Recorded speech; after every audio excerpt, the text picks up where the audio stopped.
Pequeños, cómo seguir nutriendo tras la ruptura, de Andrea Cardemil Rique, que es psicóloga.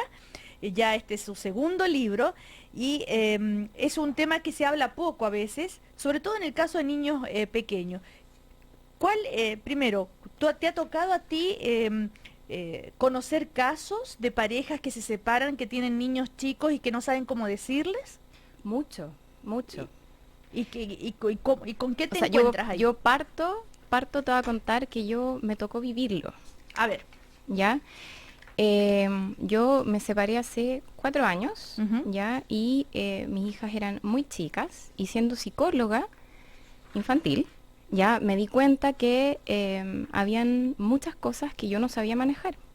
En ese momento te llenas de preguntas, temores, no solamente cómo les voy a decir, si les digo o no les digo, sino, por ejemplo, empiezas a pensar, por ejemplo, en régimen de visita.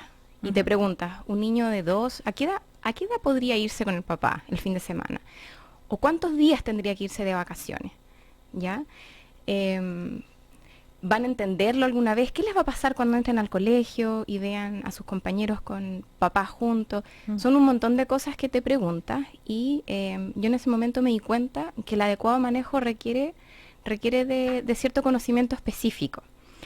A ver, Y en la claro. consulta, bueno, en la consulta cada vez me llegan más casos de papás que se separan con niños pequeños, incluso con guaguitas. Mm. Ahora, tú cuentas, tú vas relatando, dando soluciones, en fin, pero a partir de algunos ejemplos. Diego tiene 2 años y medio. Cuando le contaron que el papá y la mamá se iban a separar y que papá se iría a vivir a otra casa, dijo, bueno, los padres se sintieron aliviados por su reacción, pero esa misma noche comenzó a soñar que un monstruo lo perseguía por el parque y no había nadie para protegerlo. O sea, ese niñito, cómo recibe esta noticia, le provoca un sentimiento de inseguridad, desprotección Angustia, y exactamente. angustia. ¿Qué hacemos en ese caso? Sí, yo ese ejemplo lo doy porque existe cierto esta como fantasía ¿Mm? de que los niños por ser chicos no se ven afectados, no se dan cuenta, por una parte, y lo otro es que los niños no expresan de la misma forma que el adulto, entonces puede ser que en el minuto no lloró, no preguntó, no dijo nada, pero eso no significa que ese niño no se vea afectado. Entonces, claro, lo que le ocurre a Diego con ese sueño refleja lo que le ocurre a muchos niños, que es esta angustia ¿Pero qué hacemos en ese caso, por ejemplo? ¿Cuál es la mejor reacción? con la pesadilla. ¿Sí? Bueno, de partida que ayudarlo que te cuente la pesadilla y ahí uno se da cuenta de que hay angustia detrás y lo que hay que hacer justamente es atacar esa angustia. ¿Cómo? Primero, que entienda lo que está pasando porque eso le va a dar sensación de control, Ujú. ya que eso tiene que ver con lo que nosotros le contamos, ya, porque ¿qué pasa? O sea, piensa en la pesadilla, es un monstruo Sí. que me persigue y yo no sé qué hacer ni cómo enfrentarlo. Ujú. Entonces, si sacamos la metáfora del monstruo y Sí. nos quedamos con la sensación, Inseguridad y no desprotección. podemos, no hay nada que podamos hacer para que no se sienta así, pero sí podemos entregarle herramientas para que de a poco la situación se vuelva como algo que puede controlar y que este proceso de adaptación que tiene que hacer ante este cambio lo haga de la mejor manera. Entonces, una de las cosas que se ha visto es que el niño entienda y que tenga cierto control. Por ejemplo, a propósito del control. em, por ejemplo, un niño de 2 o de 3, incluso de 4. El papá, tú le dices lo vas a ver el fin de semana, pero un niño de 4 no sabe lo que es el fin de semana. Para el niño de 4, fin de semana puede ser en un año más. Entonces, ¿cómo hay que decirle? Entonces, ahí, por ejemplo, yo recomiendo hacer un calendario de visita, ¿ya? Que es para compensar Ujú. esta limitación cognitiva que tiene el niño y que él pueda contar, entonces para el fin de semana quedan 3 días.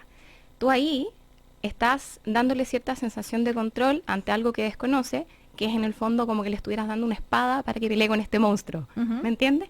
Entonces, entender, ayudarlo a que pueda predecir cuándo ve al papá, cuándo ve a la mamá, ayudarlo a procesar, por ejemplo, todo lo que es usar cuentos. La biblioterapia es un excelente recurso. Y el resto, en la medida que hay un adecuado manejo, el niño de a poco se va a ir adaptando. Ujú. ¿Ya? Ahora, que tú me dices ya, a ese niñito de 2 años y medio, yo con un lenguaje acorde a su edad, le explico, le cuento, le pongo el calendario, le doy todas las herramientas para que él entienda lo que está pasando. A partir del momento que entiende, se baja el nivel de angustia. El niño tiene 5 años, ya entiende mucho más. Y también tú cuentas otro caso, ¿verdad? Que al comienzo fue a la terapia, tú lo viste bien, eso fue en el mes de enero, pero resulta que el mes de julio Sí. empieza a tener ya problemas en el colegio, por ejemplo. ¿Es un caso distinto o siempre se repite que es la sensación de desprotección? A ver, la mayoría de las veces, cuando los niños se enfrentan a la separación, se sienten vulnerables, tienen temor de que los papás no los sigan queriendo porque si se les acabó el amor a ellos, porque no se les va a acabar el amor hacia él, si los van a seguir viendo, cuidando. Eso le pasa a todos los niños, ¿ya? Pero a la medida que uno tiene un buen manejo, el niño de a poco se va adaptando y entendiendo que independiente que los papás no sean pareja, hay una unidad, ¿cierto?, de cuidado y son familia igual. En ese caso que tú mencionas de este niño que estaba bien, voy a abrir comillas, estaba viviendo su proceso, porque hay que esperar que haya una reacción, pero estaba viviendo un proceso normal. En julio, ¿por qué empezó a estar mal? Porque a los 2 meses el papá empezó a hacer las visitas con la polola.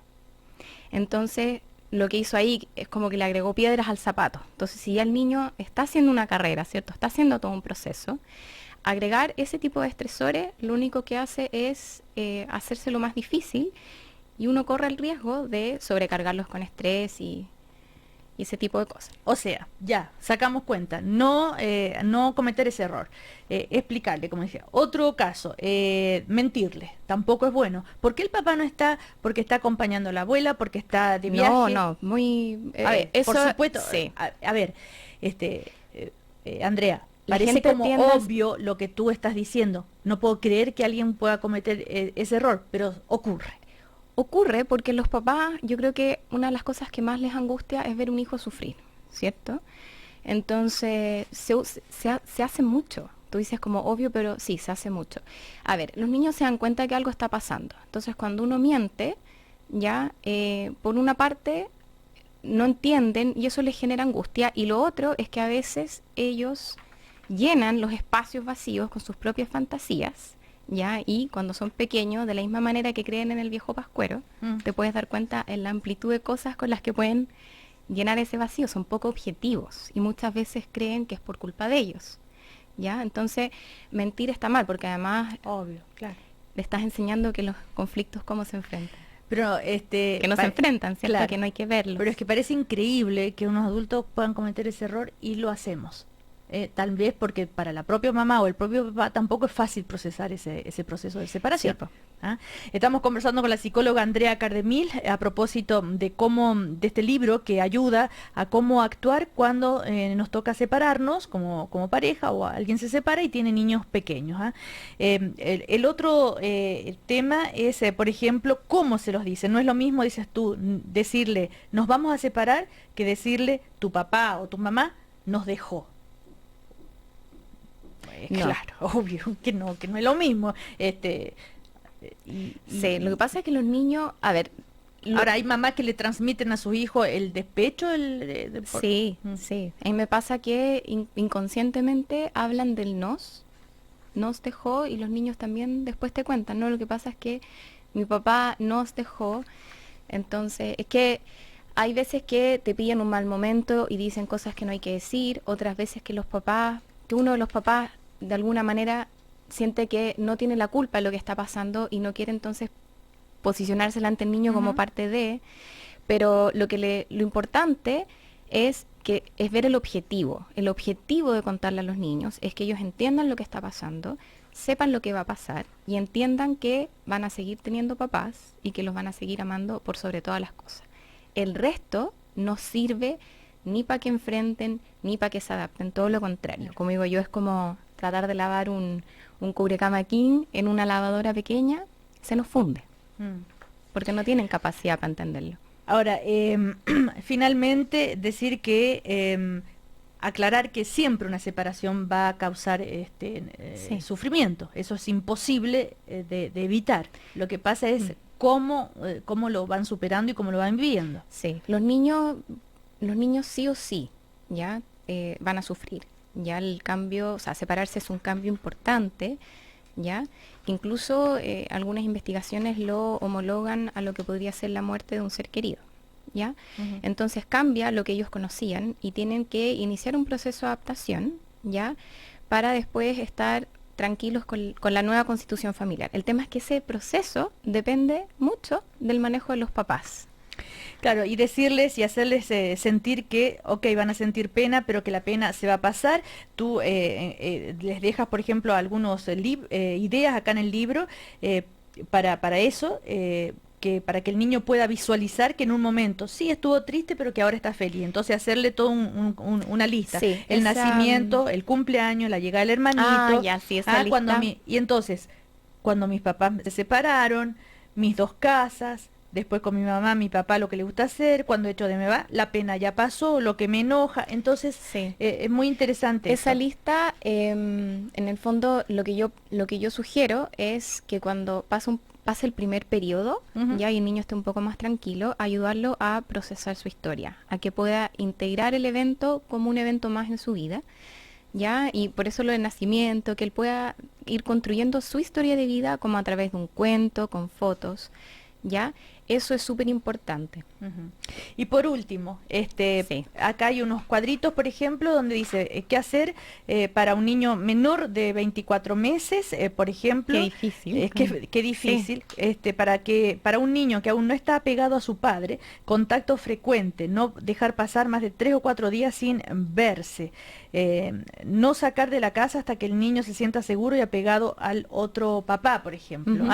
Y también para los niños de 2 y 4 años, cambia un poquito el contacto frecuente, igual, pero si el niño muestra apego hacia el padre no residencial, gradualmente agregar una noche, dejando una visita diurna y otra que se queda a dormir, en fin, y hay toda una serie de consejos muy bien explicados y prácticos, y hasta los 8 años.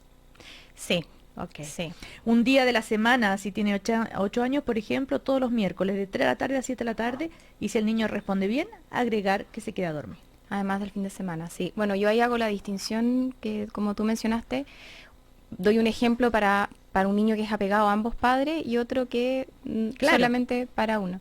Pasa que el régimen de visita, ya, para que cumpla como su objetivo, que es que el niño pueda tener una buena relación con ambos papás y estar tranquilo por la vida, tiene que ser adecuado a la edad del niño, a sus características de personalidad y también considerar el tipo de relación que tiene con ambos papás. Entonces, cuando tú hablabas de menos de 24, es súper importante que el papá no quede como lejos o excluido de la crianza, ¿ya? Por no ser pareja o por no ir a otra casa. Entonces, ¿qué hacen los papás? Van a las casas, juegan un rato con el niño, llega la hora de comer y dicen, chau, ya, llegó la hora de comer, me voy, ya. Cuando justamente lo que nosotros necesitamos, ya, o lo que el niño necesita, es que el padre se posicione como cuidador, es decir, que sea él el que le dé la comida, que sea él el que lo bañe, ya, para que el niño lo pueda visualizar como tal, y después, cuando se vaya a dormir con él, ya, no sea alguien, el tío buena onda, sea un cuidador, ya. Sea el papá.